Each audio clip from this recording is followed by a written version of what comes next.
I was lying in the ICU with tubes running out of my arms when my mother finally picked up the phone. I had called 7 times in the past hour. My hands were shaking so badly I could barely hold my cell phone. The nurses were whispering outside my room, and I knew something was wrong with my surgery. Something they were not telling me yet. I needed my family. I needed someone. My mother's voice came through the speaker, but what she said next made me realize I was completely alone. The annoyance in my mother's voice was unmistakable. There was noise in the background, and she sounded distracted, like I had interrupted something important. I tried to keep my voice steady even though every breath hurt. "Mom, I'm in the ICU. I had emergency surgery after the accident. I need you to come." She cut me off before I could finish. "Honey, this really is not a good time. Your sister is having a complete breakdown." I blinked at the ceiling tiles, trying to process what she had just said. Complete breakdown? Was Courtney hurt? Was she in the hospital too? What happened? Is she okay? My mother sighed dramatically. The paint samples for her accent wall came in the wrong shade. She ordered Seashell Whisper, and they sent Coastal Mist. She is absolutely inconsolable. We are at her apartment trying to calm her down. I must have heard that wrong. I had to have heard that wrong. Mom, I was hit by a drunk driver. I have internal injuries. They had to operate. I need you here. Jesse, you are 32 years old. My father's voice came through now. He had taken the phone from my mother. You can handle a little fender bender. Your sister needs us right now. This wedding is in 3 months, and everything has to be perfect. My throat tightened. Dad, it was not a fender bender. A truck hit me going 50 miles per hour. I almost died on the operating table. We will come by tomorrow. His tone was final, dismissive. Courtney's wedding is critical. You understand? No, I don't understand. I'm your daughter too, and I'm in the hospital. Courtney is having panic attacks over this paint situation. Real panic attacks. She can barely breathe. We cannot just abandon her. The irony of that statement hung in the air between us. But you can abandon me? Don't be dramatic. You're fine. The doctors fixed you up. Courtney needs emotional support right now. Be reasonable. They hung up before I could say anything else. I stared at my phone, half convinced I had imagined the entire conversation. Maybe the anesthesia was still affecting me. Maybe I was hallucinating. But no. The call log showed it clearly. 3 minutes and 42 seconds. That was all the time my parents could spare for their daughter in the ICU. The doctor walked in about 20 minutes later. Her expression was serious, the kind of serious that made my stomach drop even though I was already lying down. Jesse, we need to talk about some complications we discovered during your surgery. I tried to sit up straighter, but pain shot through my abdomen. What kind of complications? You have a rare blood clotting disorder. We found it when we were repairing the internal damage from the accident. It's why you bled more than expected during surgery. It's manageable, but it means your recovery is going to be more complex than we initially thought. She pulled up a chair and sat down, which somehow made everything feel more real and more frightening. You will need to stay in the ICU for at least 5 more days, maybe longer, depending on how your body responds. After discharge, you will need someone to care for you at home for 2 to 3 weeks minimum. You cannot be alone. You will need help with basic activities, medication management, wound care. I understand. There are also some follow-up procedures we need to discuss. Your insurance might not cover all of them. We are talking about potentially $30,000 to $40,000 in additional costs. She paused. Is your family coming? You should not be making these decisions alone. I wanted to laugh. Or cry. Maybe both. They are dealing with a paint emergency. The doctor looked confused. I'm sorry? My sister ordered the wrong shade of paint. It is very serious. Much more serious than internal bleeding, apparently. The doctor's expression shifted to something like pity, which was somehow worse than the medical news. Jesse, you are going to need support. Real support. Do you have anyone else? A partner? Close friends? I took inventory of my life. My boyfriend Derek had broken up with me 2 weeks ago because he said I was too focused on my business and not enough on our relationship. My best friend from college lived in Seattle. My business partner Angela was somewhere in Europe on vacation and completely unreachable. I had moved to this city 3 years ago to expand my marketing firm and had been so busy building the business that I had not exactly built a social life. Not really, I admitted. What about your business? Do you have employees who can handle things while you recover? That was another problem. I had 3 employees. Good people, but they relied on me for direction. Angela handled the creative side when she was around, but I was the one who met with clients, closed deals, managed relationships, and I was supposed to have met with a major client yesterday. The client I was driving to meet when the drunk driver hit me. I will figure it out, I said, because what else could I say? The doctor stood up. We need you to sign consent forms for the additional treatment by morning. Please, try to get someone here to help you understand the risks and make informed decisions. This is not something you should do alone. After she left, I tried calling my parents again. Straight to voicemail. I sent texts. No response. I called Courtney directly, thinking maybe she would care that her sister was seriously injured. She answered on the 5th ring. I cannot talk right now, Jesse. I am literally having the worst day of my life. Courtney, I'm in the ICU. That's awful, but I really cannot deal with anything else right now. Mom and Dad are here and we are trying to fix this disaster. Do you know how hard it is to find the right paint shade? I have been planning this for months and everything is falling apart. She hung up. I lay there in the dark, listening to the beeping of monitors and the hushed voices of nurses in the hallway. I had never felt so alone in my entire life. When I woke up the next morning, there were 37 missed calls on my phone. For one hopeful second, I thought maybe my parents had realized the severity of the situation. Then I saw they were all from my office. I called Marcus, my lead account manager. He answered on the 1st ring. Jesse, thank God. Where are you? What happened? The Peterson account is exploding. The Peterson account. The client I was supposed to meet. The reason I was on that road at that exact moment, when the drunk driver crossed the median, I was in a car accident. I'm in the hospital. Oh my God, are you okay? I've been better. What's happening with Peterson? Marcus's voice dropped. They are threatening to sue.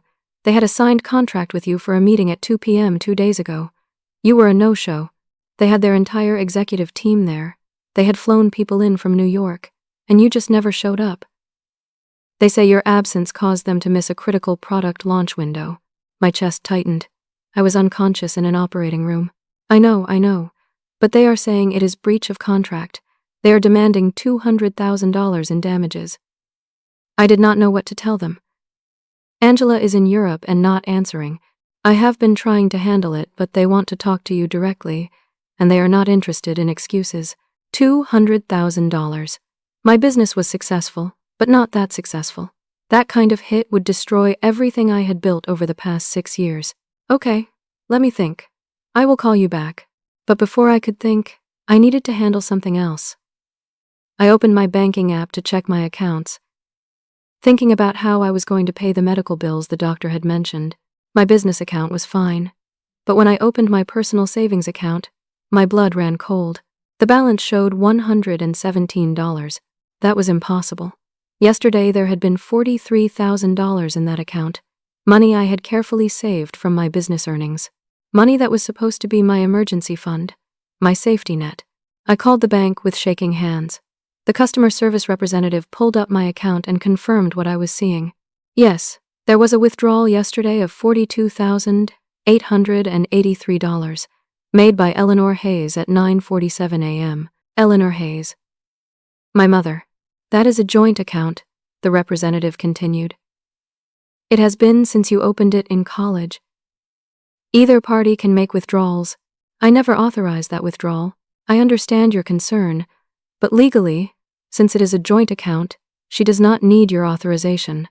Both parties have equal access to the funds. I hung up and immediately tried calling my mother. No answer. I called my father. No answer. I called Courtney. What? She sounded irritated.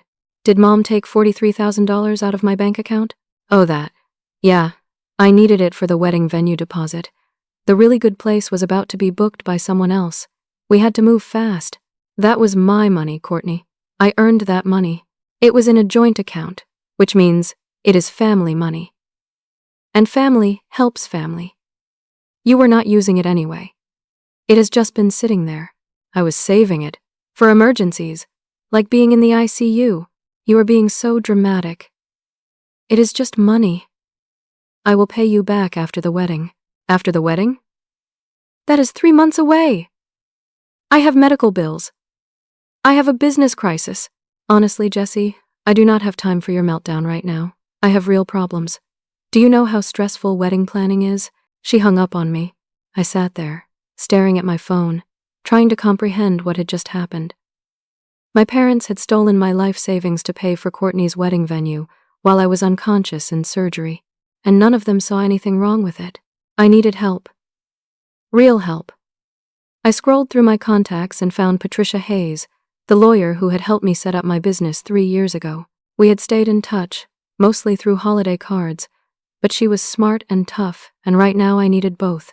She answered on the second ring. Jessie, this is a surprise. How are you? I'm in the ICU and my life is falling apart. Can you come to the hospital? There was no hesitation. Give me the address. I will be there in 40 minutes. While I waited for Patricia, I tried to think through my options. But thinking was hard when every breath hurt, and I felt so utterly betrayed. My own parents, my own sister, they had taken advantage of me at the worst possible moment of my life. My parents showed up at 2 p.m., 36 hours after my accident. They walked in like they were doing me a favor, my mother carrying shopping bags from expensive stores. There you are. My mother's voice was bright, cheerful. We finally found time to visit. Traffic was just awful. Traffic. They had not come for 36 hours because of traffic. My father glanced at his watch. We cannot stay long. Courtney has a meeting with the florist at 4. Where were you? My voice came out rough, angry. I called 7 times. I sent you my location. I told you I was in the ICU. We came as soon as we could, my mother said, setting down her shopping bags. You are so dramatic, Jessie. Look at you, you are fine. Fine? I had emergency surgery. I have internal injuries. I have a blood clotting disorder. Well, you are alive, are you not? My father sounded impatient. We were dealing with a real crisis with your sister. You would not understand because you are not getting married. You do not know how stressful it is. You took my money. I looked directly at my mother. You took $43,000 from my account while I was unconscious. My mother's expression shifted, became defensive. Courtney needed it for the wedding venue deposit. It was just sitting in your account doing nothing. That was my money. I earned that money from my business. It is a joint account. My father crossed his arms. Which means it is family money. Family helps family, Jessie. Or have you forgotten that? Family helps family. I am in the ICU, and you took my money for paint colors and a wedding venue. Stop being so selfish. My mother's voice rose. This is your sister's special day. She has been planning this for months. The venue was perfect and we had to act fast. You would have wanted us to let someone else book it? Yes. I would have wanted you to not steal from me. It is not stealing if it is a joint account. My father's tone was final. Legally, that money belongs to both of you and your mother. She had every right to use it. My mother started crying. Why are you trying to ruin your sister's special day? Why are you being so cruel? I could not believe what I was hearing. They had abandoned me, stolen from me, and somehow, I was the villain. There was a knock on the door. Patricia walked in, dressed in a sharp gray suit, carrying a leather briefcase. She looked at my parents, then at me, and I saw her expression harden. Jessie, I am here. What do you need? My parents stared at her. Who are you? Patricia Hayes. I am Jessie's attorney, and you must be her parents. The temperature in the room seemed to drop 10 degrees. Why does she need a lawyer? My father looked between us suspiciously. We have several legal matters to discuss, privately. Patricia's voice was professional but cold. If you could please wait outside. We are her parents. We have a right to be here. Actually, Patricia said calmly, Jessie is an adult and can choose who stays during her medical and legal consultations. Jessie, would you like your parents to leave? I looked at my parents. My mother was still crying, using tears as a weapon like she always did. My father looked angry, offended that he was being asked to leave. These people who had raised me, who were supposed to love me and protect me, had shown me exactly who they were in my moment of greatest need. Yes, please leave. Jessie. My mother's voice was wounded, betrayed. Out. Patricia held the door open. My father moved toward the door but stopped. You are making a mistake. Family is everything. But if you want to put a lawyer between us, fine. Do not come crying to us when you need help. They left. Patricia closed the door and sat down. Tell me everything. I told Patricia everything. The accident, the surgery, the complications, my parents ignoring my calls, the stolen money, the business crisis with the Peterson account. She took notes, asked questions, and her expression grew darker with each detail. The joint account is a problem, she admitted.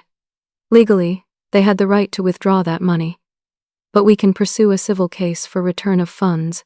It will take time and money, but we can argue it was taken without your knowledge during a medical emergency. What about the Peterson lawsuit? That is serious. If they have a signed contract and can prove damages, you could be liable. Let me contact them and see if we can negotiate. The fact that you were in a car accident should count for something. She paused. What about your business partner? Can she help? Angela is in Europe and not responding to calls. That is not good. You need someone managing the business while you are here. Patricia made more notes. Let me make some calls. We also need to address your medical power of attorney. Right now, if something happens and you cannot make decisions, who has that authority? I had never thought about it. I guess my parents? Given what you have just told me, do you want them making your medical decisions? The thought made my stomach turn. No. Then we need to change that immediately. I can draft new documents making me your medical proxy temporarily. And we can designate someone else long-term once you are stable. She was pulling papers out of her briefcase when the door burst open. My doctor rushed in, followed by 2 nurses. Jessie, I need you to stay calm. Your blood pressure is spiking, and we are seeing signs of internal bleeding again. The pain hit me then, sharp and sudden, radiating from my abdomen through my entire body. I gasped. We need to take her back to surgery. The doctor was already moving, giving orders to the nurses.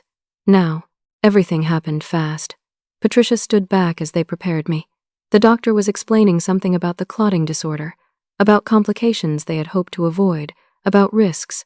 I tried to focus, but the pain was overwhelming. Patricia. I grabbed her hand. My business. Please. Contact Angela somehow. Get her back here. And the Peterson account. Do not let them destroy everything I built. I will handle it. Focus on getting through this surgery. And my parents. Do not let them make decisions for me. Sign here. She thrust papers in front of me. This makes me your medical proxy. They cannot touch you now. I signed with shaking hands. Then they were wheeling me out of the room, and Patricia's face disappeared. And there was only the fluorescent lights of the hospital ceiling flashing past, and the fear that I might not wake up this time. The surgery took 6 hours. I did not know that until later.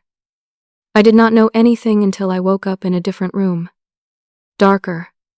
Quieter. With Patricia still sitting in the chair beside my bed. It was 11 p.m. according to the clock on the wall. You are awake. She stood up immediately. How do you feel? Like I was hit by a truck. Again. She smiled slightly. The doctor says the surgery went well, but they found more damage than expected. You will be in the ICU for at least another week, maybe longer, and your recovery time at home has been extended to 2 months. 2 months. 2 months of not working. 2 months of needing constant care. 2 months of my business dying. There is something else. Patricia's expression shifted. Something happened while you were in surgery. My heart rate spiked. The monitor beside me started beeping faster. Your parents left around 6 p.m., but your sister showed up around 7. She had your business card. How did she get my business card? I assume from your apartment. Your parents have a key, correct? They did. I had given them 1 year ago, before I realized I could not trust them. What did Courtney do? She called your clients. I got this information from Marcus, who called me in a panic. Courtney contacted your 3 biggest clients. She told them you were having a mental breakdown and might not be able to fulfill your contracts. She suggested they might want to make other arrangements. The room seemed to tilt. She what? 2 clients sent immediate cancellation emails. The 3rd client, Peterson, sent an email saying this confirms you are unreliable and strengthens their case for damages. She sabotaged my business. My voice sounded hollow. My own sister sabotaged my business. We have phone records showing the calls came from her number. We can prove it was her. But Jesse, the damage is done. Those 3 clients represent approximately 60% of your annual revenue. 60%. I had built this business from nothing. 6 years of 18-hour days, sacrificed weekends, missed holidays. And Courtney had destroyed it with 3 phone calls. Marcus called me in a panic.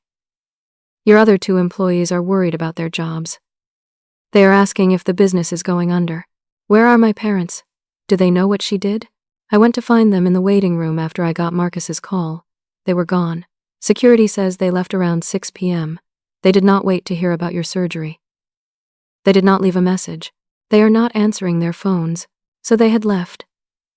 Just walked out while I was fighting for my life on an operating table. Left their daughter alone in a hospital while they went back to their other daughter. The one who mattered. My phone rang around midnight. I was still awake, unable to sleep, running through worst-case scenarios in my head. I did not recognize the number but answered anyway. Jesse. Courtney's voice. I cannot believe you are trying to destroy my wedding. I was so stunned I could not speak for a moment. Are you there? Did you hear me? I heard you. I am trying to understand how I am destroying your wedding from a hospital bed. Mom told me you are refusing to give her the money for the venue, that you are being selfish and making everything about you. Courtney, you took my money. Without asking. While I was unconscious. That is theft. It is not theft if it is family money. And I was trying to help you today by calling your clients. You clearly cannot handle your business right now. So I was letting them know they should find someone more reliable. That is what family does. You told them I was having a mental breakdown.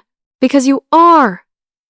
You are in the hospital being dramatic about a car accident and attacking your own family. If that is not a breakdown, I do not know what is. I almost died, Courtney. I am having emergency surgeries. This is not drama. This is real. You are so selfish. Her voice turned cold. Everything always has to be about you. I am getting married in 3 months, and you are making it all about some accident. You are not even that hurt. You are talking fine right now. I am on painkillers that could knock out a horse. Whatever. Mom and Dad are right about you. You have always been jealous of me. You cannot stand that I am happy and getting married while you are alone. So you are trying to ruin everything. Well, guess what? It is not going to work. I am having my perfect wedding and you can either support me or stay away. Actually, do not even bother coming. I do not want your negative energy there. She hung up. I looked at Patricia, who had heard the entire conversation through my phone's speaker. Your family, she said slowly, is toxic. I am starting to realize that, Jesse, I need to be honest with you. You are in a very bad position. You are facing a lawsuit you probably cannot afford. You have lost 60% of your clients. Your family has stolen your savings and is actively sabotaging you. You cannot work for 2 months. You have no one to care for you after discharge, and your medical bills are piling up by the day. Are you trying to make me feel better? I am trying to prepare you for what comes next, because things are going to get worse before they get better. But I promise you, we are going to fight back, and we are going to win. I wanted to believe her. But lying there in that hospital bed, alone at 1 a.m, with pain radiating through my body and my entire life crumbling around me, it was hard to have hope. 5 days passed. 5 days of constant pain, endless tests, worried doctors, and deafening silence from my family. Patricia visited every day. Marcus called with increasingly desperate updates about the business. Angela was still unreachable, somewhere in Italy. And my parents never called once. On the 6th day, I had a visitor I was not expecting. My Aunt Helen walked into my room carrying flowers and wearing an expression of absolute fury. Jesse.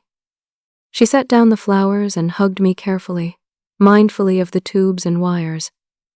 I just found out. Your father's assistant mentioned it at a dinner party last night. Why did no one tell me? Aunt Helen was my father's younger sister, the successful one in his family. She had moved to California 20 years ago, started a tech company, and made a fortune. We had always gotten along but saw each other maybe twice a year. They did not think it was important enough to mention, apparently. Helen sat down heavily. I called your father this morning. He said you had a minor accident and were being dramatic. I called the hospital directly and spoke to your doctor. She told me the truth. The truth is not very pretty. No, it is not. And there is something else you need to know. Something that explains why your parents are behaving this way. She pulled out her phone and showed me a document. It took me a moment to understand what I was looking at. It was a will. My grandmother's will. Grandma died 6 months ago, Helen said. I know you were at the funeral, but did you ever see the actual will? No. Mom said there was not much, just some personal items. That was a lie. Your grandmother left a substantial estate, $1.2 million. I stared at her. What? But there was a condition. The money goes to the married granddaughter. Your grandmother was very traditional. She believed strongly in family and marriage. She wrote the will specifically to encourage you girls to settle down. My mind was racing. So if Courtney gets married first, she gets everything. All 1.2 million. And your parents know this. But I am older. Why would they not encourage me to get married? Helen's expression darkened. Because you are 32 and single and focused on your career. Courtney is 26 with a fiancé and a wedding planned. She is the safer bet. And Jesse, your parents need that money desperately. What do you mean? 2 years ago, they co-signed a loan for Courtney's boutique business. Remember that? The one that failed after 8 months? I did remember. Courtney had been so excited about opening a high-end clothing boutique. It had closed within a year, leaving her with massive debt. The loan was for $90,000. Courtney defaulted. Your parents have been making the payments, but they are drowning. They are facing foreclosure on their house. They are 3 months behind on the loan payments. They are desperate. So they are pushing Courtney's wedding to ensure she gets the inheritance so they can get money from her? Exactly. And the $43,000 they took from you? That was the deposit for the wedding venue. They need this wedding to happen. They need it to be perfect. They need Courtney to inherit that money because it is the only thing that will save them from financial ruin. I felt sick. So I am just collateral damage? In their minds, you made your choice. You chose your career over marriage. Courtney is doing what they think is right. She is getting married, having a traditional life. So she deserves the support. This is insane. It gets worse. Helen took a breath. There is something else. Something they have been hiding from both of you for years. She pulled up another document on her phone. Do you remember your grandfather? Your mother's father? He died when I was 10. He left a trust fund for both you and Courtney. It was supposed to pay out when you each turned 25. Do you remember getting any money when you turned 25? I thought back. No. Mom said the trust was empty, that Grandpa had debts. That was a lie. The trust had $800,000, $400,000 for each of you. The room tilted. What? Your parents were the trustees. They had control over the money until you girls reached 25. Then they were supposed to distribute it, but they did not. They have been draining it for 12 years, using it to cover their own expenses, their debts, their lifestyle. That is illegal. Very illegal. It is embezzlement. I have been investigating for the past few months. I suspected something was wrong when I reviewed some family financial documents. I hired a forensic accountant. The current balance in that trust is $41,000. It should be $800,000. They stole from us. Yes, from both of you. Courtney does not know either. They told her the same lie. I lay there trying to process this information. My parents had not only abandoned me in my moment of crisis, not only stolen my savings, but they had also been embezzling from me for 12 years. They had stolen my inheritance, lied to me, and then treated me like I was the problem when I needed them most. I have all the documentation, Helen said.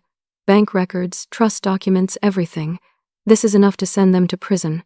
Before I could respond, there was a knock on the door. Angela walked in. I had not seen my business partner in 3 weeks. She looked tanned, rested, relaxed. She was wearing designer sunglasses pushed up on her head and carrying an expensive handbag. Jesse? Oh my God. You look awful. Nice to see you too, Angela. She pulled up a chair, glanced at Helen but did not introduce herself. Marcus finally got through to me yesterday. I came back as soon as I heard. Relief flooded through me. Finally, someone who could help save the business. Thank God you are here. Did Marcus fill you in on everything? The Peterson lawsuit? The lost clients? Courtney's sabotage? He did. And Jesse, we need to talk. About the business. Something in her tone made my stomach drop. I think we need to dissolve the partnership. What? The business is too unstable now. With the lawsuit and the lost clients, it is not viable. I cannot afford to go down with a sinking ship. We can rebuild. We have done it before. When we lost the Morrison account 2 years ago, we recovered. That was different.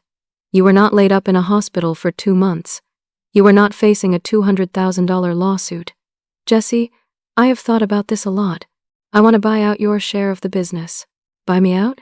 I am prepared to offer $50,000 for your half of the company. I stared at her. Angela, the business is worth at least $400,000. My share is worth $200,000 at minimum.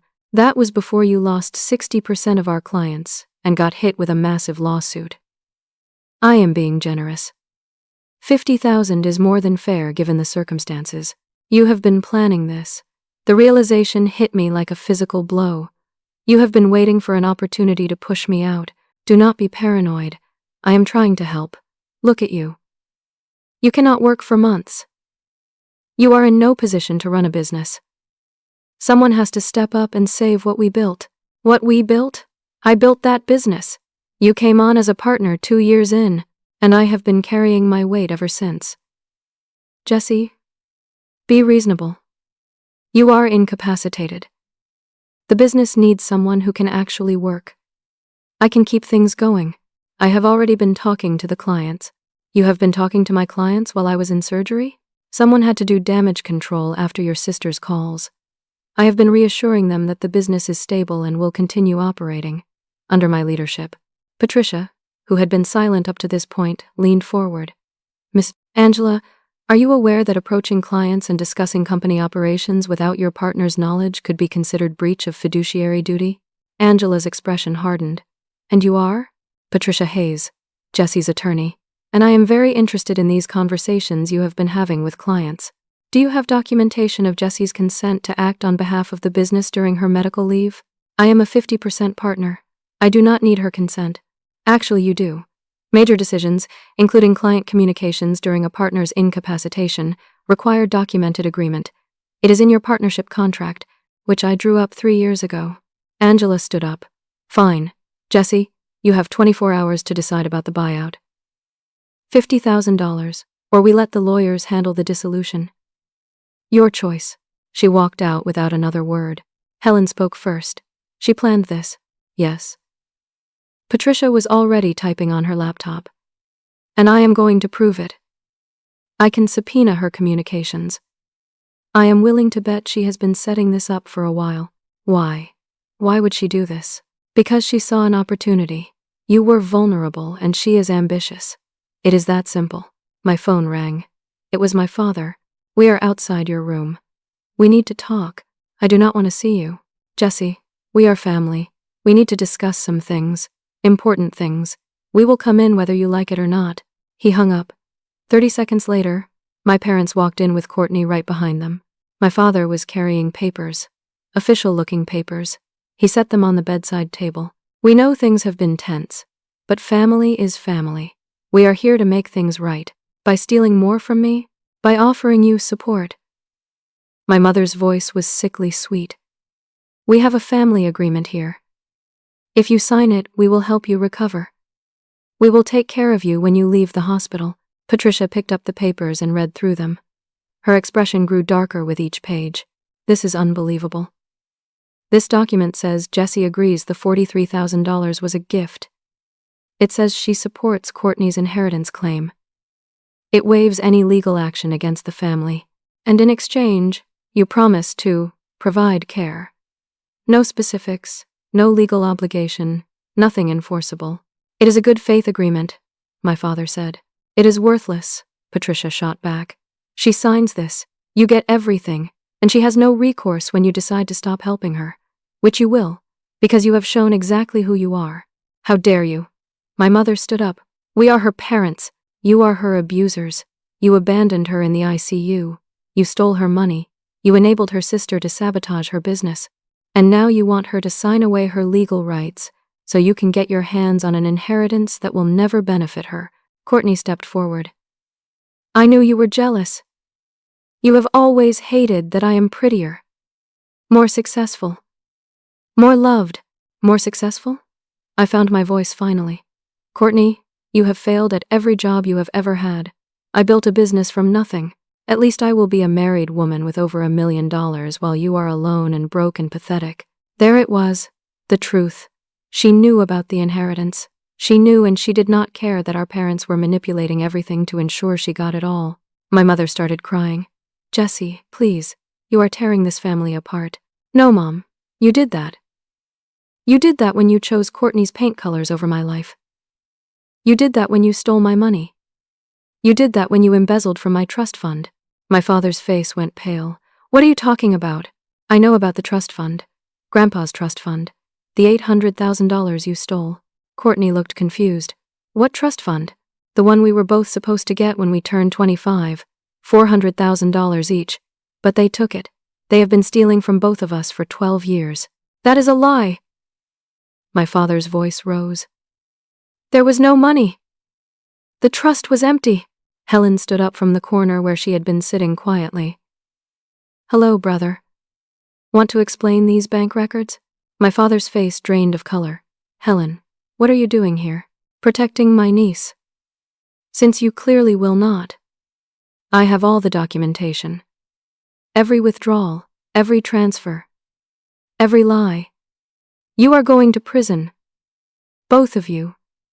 Unless you make this right, you cannot prove anything. I have a forensic accountant's report. I have 12 years of bank statements. I have the original trust documents. I have more than enough to prove embezzlement and fraud. So here is what is going to happen. You are going to leave this room. You are never going to contact Jessie again. And you are going to pray she does not press charges.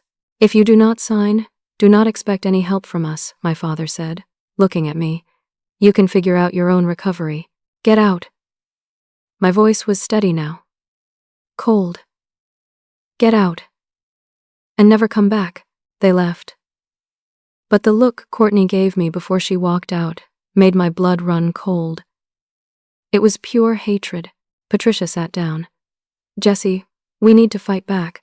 We can pursue criminal charges. We can sue for the trust fund money. We can destroy them, but I need to be honest with you. Patricia's voice was gentle. You are in a very bad position right now. No money, no business, massive debt, no family support. Facing a lawsuit, fighting back is expensive and time-consuming. I am with you all the way. But you need to understand what you are up against. I looked at her, then at Helen. I am done being the victim. Let's destroy them. That night, I was at my lowest point. Patricia had gone home to start compiling evidence. Helen had left to get dinner. And I was alone with my thoughts. Which was a dangerous place to be. I had no family support. I was losing my business. I was facing bankruptcy. I could not even leave the hospital. Every time I thought I had hit rock bottom, the floor collapsed beneath me again. Around 9 p.m., there was a knock on my door. I almost told whoever it was to go away. But something made me say yes. A man walked in. He looked uncomfortable, nervous, guilty. It took me a second to recognize him. Brad, Courtney's fiancé. Jessie. Can we talk? Did Courtney send you to finish me off? No, she does not know I am here. I came because I need to tell you something. He pulled up a chair. I did not know about any of this. Courtney told me you were in a minor accident and being dramatic. She said you were trying to ruin her wedding out of jealousy. And you believed her? I did not have any reason not to. Until tonight, I overheard her talking to your mother. He looked down at his hands. They were in the kitchen. I came home early from work. They did not know I was there. Courtney was laughing about how you always thought you were so smart. Your mother was talking about how once Courtney gets married and inherits the money, they can finally relax. Then Courtney said something that made me realize I do not know the woman I am supposed to marry. He looked up at me. She said, Once we are married and I get the money, we can finally get rid of Brad, and I will find someone better. Someone who actually has money of his own. The room was silent. She is marrying me to get the inheritance. She is planning to divorce me right after. I am just a prop in her wedding photos. I am sorry. I should call it off. I know I should. But my whole family is coming. We have put down deposits. It is 3 months away. Everyone is so excited. I do not know how to tell them it is all fake. So you are going to marry someone who is using you? I just need time to think. This is all happening so fast. He stood up. I wanted you to know. I wanted you to know that I did not understand how bad things were for you. If I had known, I would have said something sooner. He left. And I felt even more alone. Even the man who had the most to lose was not going to stand up to my family. The next morning, Patricia arrived with news that made everything exponentially worse. Your parents and Courtney filed for emergency guardianship yesterday evening. What? They are claiming you are mentally incompetent due to trauma and medication. They have submitted statements saying you are making irrational decisions, pushing away family who want to help, and are not competent to run your business or make medical decisions. If it goes through, they will have complete control over your life. Your medical decisions, your finances, everything. Can they do that? They can try. And they have a hearing scheduled for 3 days from now. You are still in the ICU, which they are using as evidence that you cannot care for yourself. Jesse, if they win this, they could force you to sign over the business, access any remaining funds you have, make medical decisions against your wishes. This is insane. This is desperate. They know we have evidence of the embezzlement. They are trying to get control over you before you can press charges. My phone rang. It was Marcus. Jesse, Angela has locked us out. What do you mean locked you out? She changed all the computer passwords. She moved into your office. She is meeting with clients right now and telling them she is taking over the business. She has already printed new business cards that do not have your name on them. She cannot do that. She is doing it. And Jesse, I need this job. I have 2 kids and a mortgage. Angela says if we stay loyal to you, we are fired. I am so sorry. I do not know what to do. Do what you need to do, Marcus. I understand. I hung up. Patricia was already on her phone. I am filing an emergency injunction. We can stop her from taking over the business without proper dissolution procedures. But Jesse, this is going to cost money for lawyers, and we need to move fast. My phone rang again. Different number. Patricia answered it on speaker. This is Patricia Hayes, Jesse's attorney. This is Richard Morrison, from Morrison & Associates. We represent Peterson Industries. We are calling to inform you that we are increasing our claim against Miss Jessie to $400,000. We have new evidence of her instability that predates the accident. We will be deposing her within the week. New evidence? You mean the false information provided by her sister? We have documentation from multiple sources. Miss Jessie was clearly having a breakdown before the accident. We intend to prove she was already in breach of contract due to mental incompetence. They hung up. They are burying you, Patricia said quietly. They smell blood in the water and they are going for the kill. An hour later, someone from hospital billing knocked on my door. Miss Jessie, we need to discuss your account. What about it? Your insurance has denied several claims. They are saying the extended ICU stay is not medically necessary. We have outstanding charges of $87,000 that need to be addressed. Not medically necessary? I had emergency surgery twice. Someone contacted your insurance company and reported that you were exaggerating injuries for sympathy. The insurance company is investigating. Until they complete their review, these charges are your responsibility.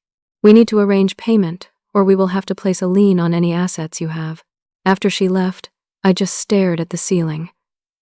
$87,000 in medical bills, $400,000 lawsuit, $50,000 buyout offer that was highway robbery, $0 in my bank account, a business being stolen from me, parents trying to take legal control of my life. I had a panic attack. A real one. Not like Courtney's paint color meltdown. I could not breathe. The room was spinning. The monitors started beeping frantically. Nurses rushed in. They had to sedate me. When I woke up hours later, Patricia was there. "I am losing," I said. My voice was hoarse from crying. "On every front, they are going to win." Patricia sat down. "Jessie, I am going to be straight with you. Yes, you are losing. Your family has outmaneuvered you. Angela has stolen your business. The lawsuit is getting worse. You are drowning in debt. You have no money to fight back. So that is it? I just give up? Or you fight? But I need you to understand what that means. It is going to be ugly. It is going to be expensive. It is going to take everything you have left. And you might still lose. What is my other option? Sign Angela's buyout. Give your family what they want. Declare bankruptcy. Start over with nothing." I lay there in the dark, seriously considering it. Just ending this nightmare. Just signing everything and walking away. I was so tired. So tired of fighting. So tired of being hurt by the people who were supposed to love me. But then Patricia showed me something on her tablet. "I have been investigating your parents' finances. Something does not add up. There is money moving around in patterns that do not make sense. Large transfers, hidden accounts, things they are clearly trying to hide." She pulled up bank records. "I think they are hiding more than just the trust fund embezzlement. I think there is something bigger. And if we can find it, we have leverage. Real leverage." "What kind of leverage?" "The kind that could flip this entire situation. But we need time. We need resources. And you need to be strong enough to fight. So I am asking you, Jessie, are you ready to go to war?" I thought about my parents leaving me in the ICU. I thought about Courtney calling my clients. I thought about Angela stealing my business. I thought about 12 years of lies and manipulation and theft. I was done being the victim. Yes, let's destroy them. Patricia worked fast. Within 48 hours, she had hired a forensic accountant and started pulling financial records through various legal mechanisms I did not fully understand. Helen provided access to family documents she had collected over the years, and slowly, a picture started to emerge: the trust fund. The one my grandfather had set up for Courtney and me. It was supposed to contain $800,000, split evenly between us when we each turned 25. But my parents had been trustees with full control over the money. The forensic accountant's report was damning. For 12 years, my parents had been systematically draining the trust. Small withdrawals at first, then larger ones.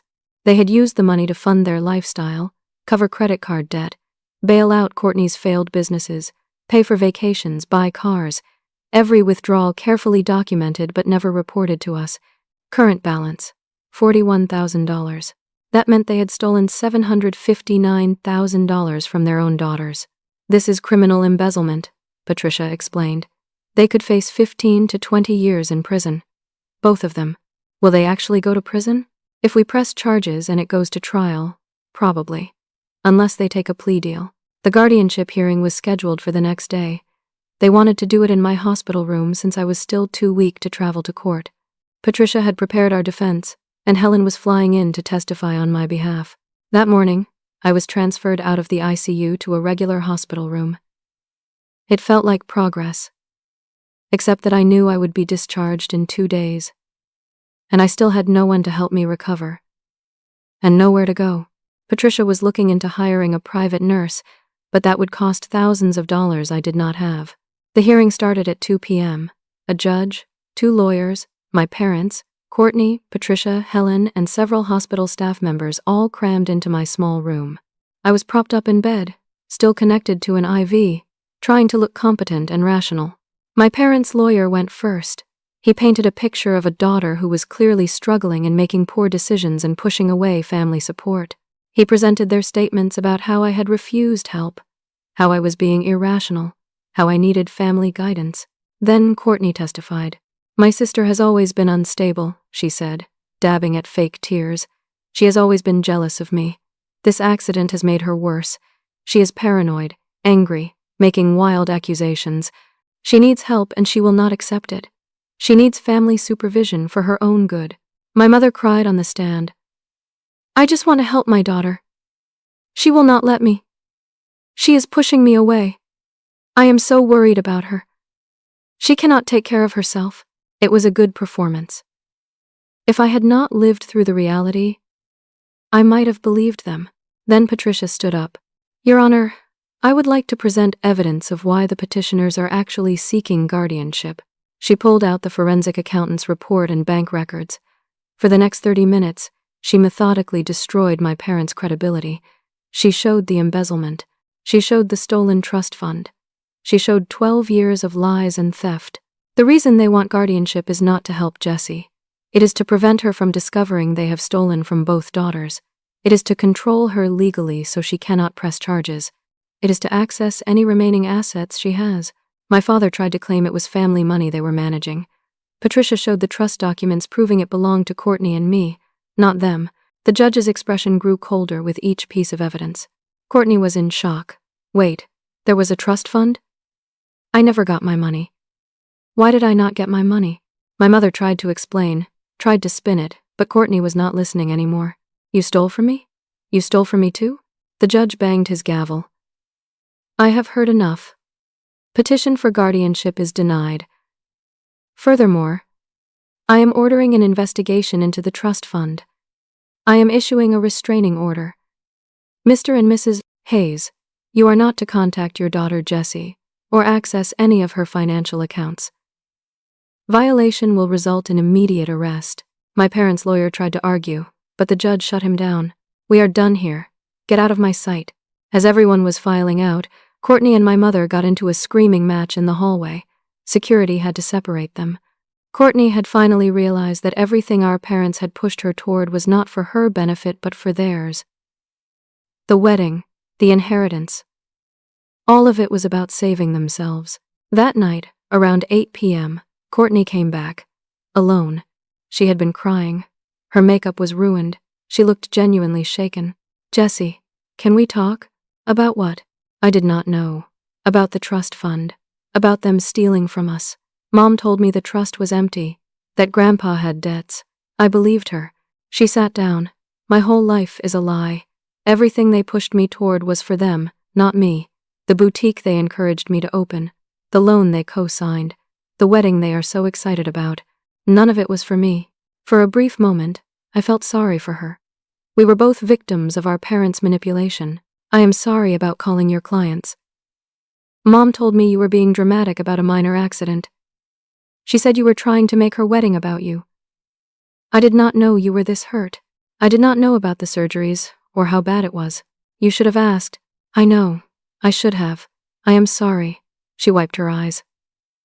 I have been planning this wedding for a year. Everyone is coming. What am I supposed to tell them? Tell them the truth. I need to think about everything. Can you just give me some time? She left.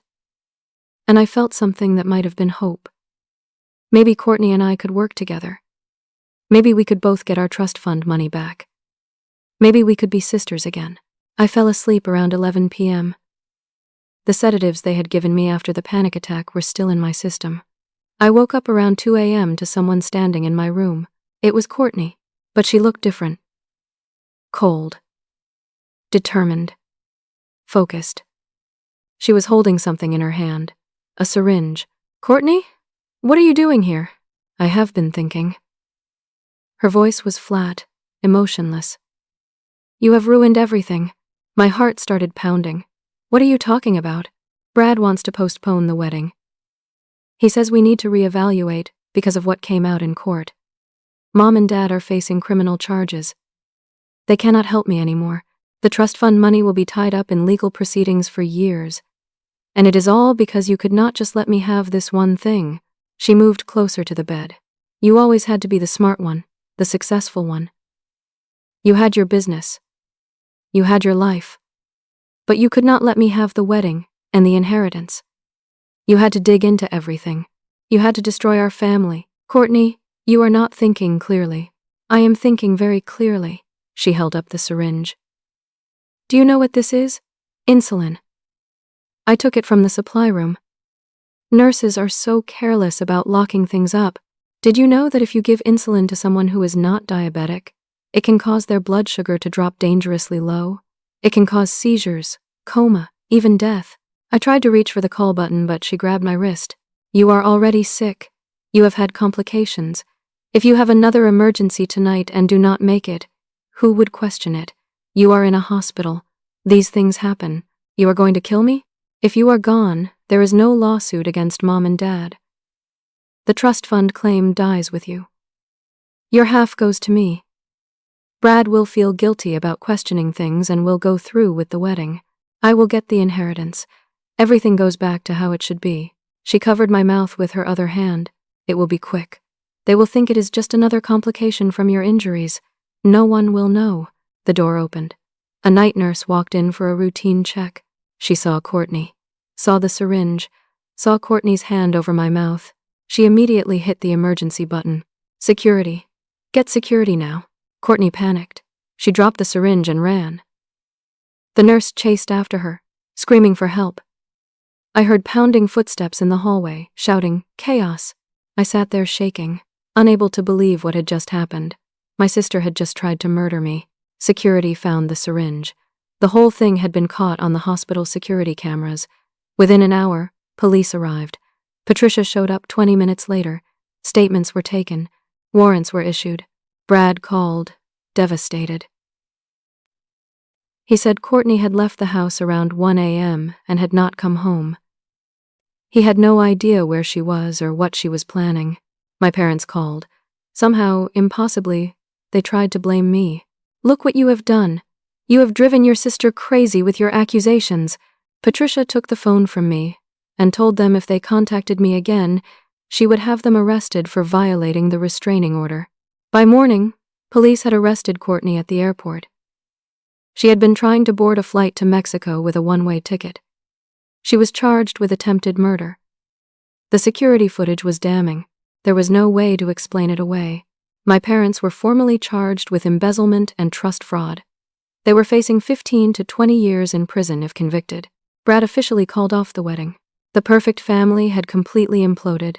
Patricia sat with me as the sun came up. Now we go on offense. We have them on every front. Criminal charges, civil lawsuits, everything. We can get your trust fund money back. We can destroy Angela's business takeover. We can settle the Peterson lawsuit. We can get everything back.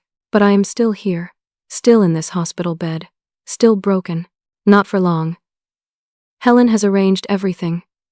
She is flying in today to take you home. She has hired a home care nurse. She is going to stay with you until you recover. Why is she doing this? Because she is actually family. Real family. Not the people who happen to share your blood, but the people who show up when you need them. I started crying.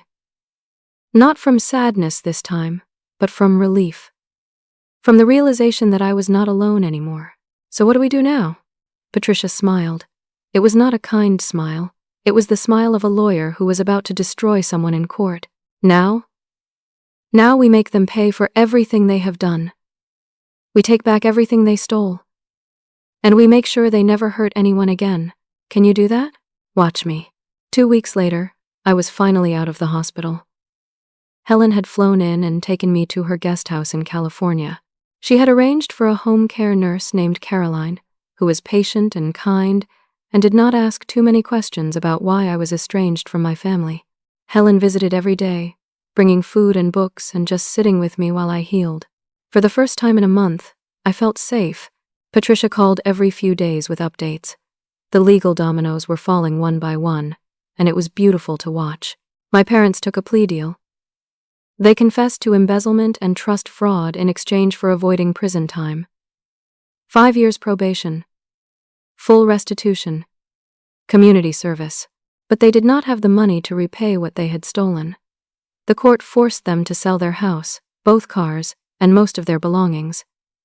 My father's pension was garnished. They were going to be in debt for the rest of their lives, living in a small apartment, working minimum wage jobs in their 70s. Courtney's case was more complicated. She was facing attempted murder charges, and the security footage was irrefutable. Her lawyer tried to negotiate, claiming emotional distress and temporary insanity. The prosecution was not buying it. Eventually, she took a plea deal. 5 years in prison. 5 years probation, mandatory psychiatric treatment. The wedding was obviously canceled. Brad testified against her, wanting nothing to do with her ever again. The trust fund took 6 months to sort out legally. But eventually, Patricia got it done. I was entitled to my $400,000, plus 12 years of accumulated interest and penalties. The final amount was $475,000. The judge ordered my parents' remaining assets liquidated to repay both Courtney and me. I got my money within 30 days. The grandmother's inheritance was more interesting. With Courtney in prison and unmarried, the inheritance timeline essentially reset. The will stated it went to the married granddaughter. But both granddaughters had to be alive and capable of inheriting. Courtney was legally incapacitated due to her incarceration. I could have gotten married quickly to claim the entire inheritance, but I did not want to marry for money. Instead, Patricia challenged the will as discriminatory. After 6 months of legal proceedings, a judge agreed that conditioning inheritance on marital status was outdated and potentially illegal. The will was modified to split the inheritance between both granddaughters equally. I got $600,000. Courtney's half went into a trust she could not access until after she completed her sentence and probation. Angela and the business was the most satisfying victory. Patricia filed a lawsuit against her for breach of fiduciary duty, business interference, and fraudulent takeover. During discovery, they found emails dating back months before my accident. Angela had been planning to push me out for a long time. She had been talking to clients, setting up her own company, positioning herself to take over. The accident had just given her the perfect opportunity. The judge ruled that Angela had to return full ownership of the business to me. She was ordered to pay $300,000 in damages. Her attempted new business was shut down. She faced bankruptcy and her own mountain of legal fees. Marcus and one of my other employees apologized profusely and asked to come back. I rehired Marcus because he had at least tried to warn me. The other 2 positions I filled with new people. Some bridges needed to stay burned. The Peterson lawsuit settled for $50,000 after their lawyers realized that Courtney's interference had actually sabotaged the contract. Patricia negotiated it down to $25,000, and my insurance ended up covering it. I paid nothing out of pocket. 6 months after the accident, I was fully recovered, physically, at least. Emotionally, I was working on it with a therapist who specialized in family trauma. My business was thriving. The publicity from the legal cases had actually brought in new clients who admired the story of someone who fought back against impossible odds. I expanded from 3 employees to 8. I moved into a bigger office. I was signing contracts worth more than I had ever imagined. With the trust fund money and the inheritance, I had over $1 million in the bank. I bought a beautiful house overlooking the ocean in California, close to Helen. I furnished it exactly how I wanted it. I made it a home. I was dating casually. No rush.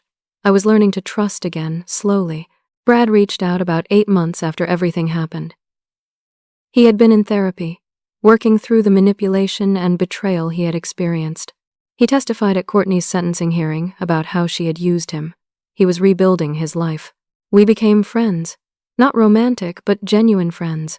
2 people who had survived the same toxic family system. "You saved me," he told me over coffee one day. "If I had married her, she would have destroyed me too. You fighting back gave me permission to walk away." Helen became my chosen family. We talked every week. She had cut off contact with my father completely. "Blood does not make you family," she said. "Love and respect do." They never gave you either. My parents tried to contact me once, about a year after everything fell apart. They were living in a cramped apartment, struggling financially, working jobs they hated. The letter they sent was half apology, half plea for money. Patricia sent them a cease and desist letter. No contact, ever. Courtney wrote letters from prison. The first few were angry, blaming me for everything. Later ones were apologetic, claiming she had been mentally ill, begging for forgiveness. I never responded. Patricia advised me that some people cannot be saved, and Courtney had made her choices. She had literally tried to murder me. There was no coming back from that. On the 1-year anniversary of the accident, I signed the biggest contract of my career. $2.5 million over 3 years with a major national brand. I was hiring 15 more employees, moving to an even bigger office. A business magazine featured me in an article titled "Rising from the Ashes: How One Woman Turned Tragedy into Triumph." I hosted a dinner party at my new house to celebrate. Helen was there, Patricia, Marcus, my new employees, some friends I had made over the past year. Real friends. People who showed up, people who cared. I looked around at all of them and realized I was genuinely happy. Maybe for the first time in my life. I thought about the photo I used to have of my parents, Courtney, and me at Courtney's high school graduation. Everyone smiling, looking like the perfect family. It had all been a lie. I had thrown that photo away months ago. On my desk now was a photo from my company celebration.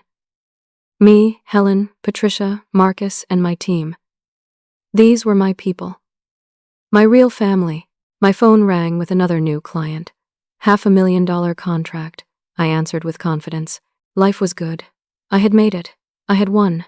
People ask me sometimes how I survived, how I fought back when everything was stacked against me, how I rebuilt from nothing. The truth is, I did not have a choice. When someone tries to destroy you, you either let them or you fight back. And I was done being a victim. They tried to take everything from me. My health, my money, my business, even my life. They thought I was weak because I was alone in that hospital bed. They thought they could steal from me, manipulate me, break me. They forgot one thing. I had built a business from nothing. I was a survivor. I knew how to fight. And when you try to destroy someone who knows how to rebuild, you do not win. You just teach them how strong they really are. I am not their victim anymore. I am not anyone's victim. I am Jessie. I own a thriving business. I have people who genuinely love me. I have my health, my wealth, and my peace. And the people who tried to destroy me, they are exactly where they deserve to be. Sometimes the best revenge is not revenge at all. It is success. It is happiness. It is living well. And I am living very, very well. I learned that family is not about blood. It is about who shows up when you need them. It is about who fights for you instead of against you. It is about love and respect, not obligation and guilt. I learned that some people will show you who they really are in a crisis. Believe them the first time. I learned that fighting back is terrifying and expensive and exhausting, but it is better than giving up. It is better than letting them win. I learned that losing everything can be the beginning of gaining what you actually need. I learned that you do not owe anyone your peace, your health, or your future. Not even family. Especially not family that treats you like an asset to be exploited, rather than a person to be loved. Most importantly, I learned that I am stronger than I ever thought possible. That hospital bed was my rock bottom, but rock bottom became my foundation. I built a new life from there, a better life, a life where I am surrounded by people who actually care about me. So if you are in a situation where family is hurting you, where people who should protect you are destroying you instead, know this. You have permission to walk away.